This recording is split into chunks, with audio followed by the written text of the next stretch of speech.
আম্মু, আম্মু, দরজাটা খুলো। হারামজাদা, সেই বিকালবেলায় বাড়ি থেকে বের হয়েছে, এই রাত 11টার সময় গিয়ে বাড়িতে ফিরছে। আজকে তোকে মজা না দেখানো পর্যন্ত আমি ভাত খাবো না। আয় তুই ভিতরে আয়, তোকে দেখছি তারপর আয়। আম্মু মনে হয় অনেক রেগে গেছে।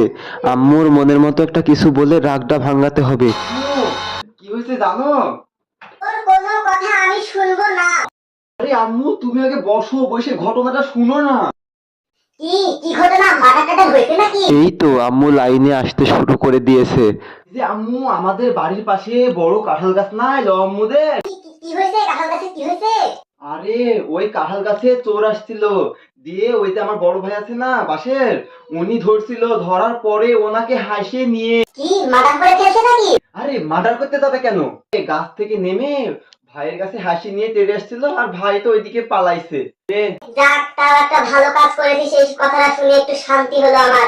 গাইস, দেখলেন মাদের কিভাবে রাগ ভাঙাতে হয়? কার কার মা এরকম অবশ্যই মেনশন করে দেন।